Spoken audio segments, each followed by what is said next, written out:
इस बिजनेस की वजह से कमाया जा सकता है 8 लाख रुपया महीना। क्या यकीन हो सकता है? नहीं।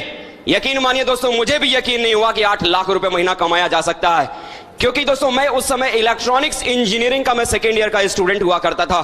और जब उस शख्स ने मुझे बताया कि इस बिजनेस से कमाया जा सकता है 8 लाख रुपया महीना, मैंने बड़े ही प्यार से मैंने उनसे कहा कि देखिए सर, आज की तारीख में मैं इंजीनियरिंग कर रहा हूं और आज मुझे इस बात का भी विश्वास नहीं है कि जब मेरी इंजीनियरिंग पूरी हो जाएगी उसके बाद भी मुझे साल में 8 लाख रुपया आएगा या नहीं, और आप मुझे महीने का 8 लाख रुपया कमाने की बात बता रहे हो।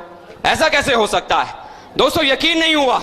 लेकिन दोस्तों एक चीज कही जाती है कि अगर पैसा कमाने वाला व्यक्ति अगर आपके पड़ोस में रहता है तो शायद आपको पता नहीं चलेगा वो इंसान क्या कमाता है। यस या नो?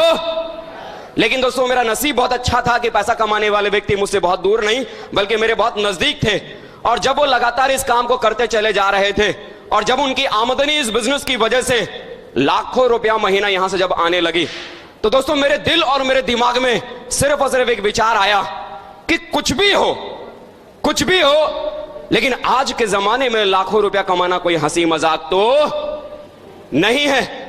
उस समय दोस्तों मेरे दिमाग में आया कि मुझे भी इस काम को करना चाहिए। मुझे भी लगा कि शायद इस बिजनेस की वजह से मेरा भी जीवन बदल सकता है। मुझे भी लगने लगा कि हाँ, मुझे भी कोशिश करनी चाहिए। लेकिन दूसरे ही पल मेरे दिमाग में एक सवाल आया कि सब कुछ तो ठीक है, करना तो मैं भी चाहता हूं, लेकिन इसमें जुड़ने के बाद अगर मेरे साथ 2 नहीं बने तो मेरा क्या होगा? क्योंकि मैं सोच रहा था कि मैं तो एक स्टूडेंट हूं, मेरी बात को कौन मानेगा, मेरे साथ कौन जुड़ेगा, यह विचार मेरे दिमाग में चल ही रहा था। तो उन्होंने सामने बैठकर मुझसे पूछा कि अजय जी, अब आपके मन में क्या चल रहा है? मैंने उनसे कहा कि सर सब कुछ तो सही है, मैं करना भी चाहता हूं, मैं कर भी सकता हूं, लेकिन अगर मेरे साथ 2 नहीं बने तो? उन्होंने दोस्तों मुझसे एक सवाल पूछा, एक सीधा साधा सवाल उन्होंने मुझसे पूछा कि अजय जी मुझे एक बात बताओ कि मरने के बाद एक मुर्दा कितने लोगों के कंधे पर चलता है? मैंने भी कहा 4।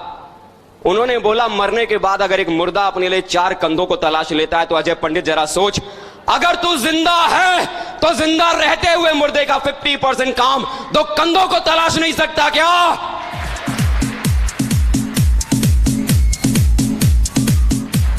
ये बात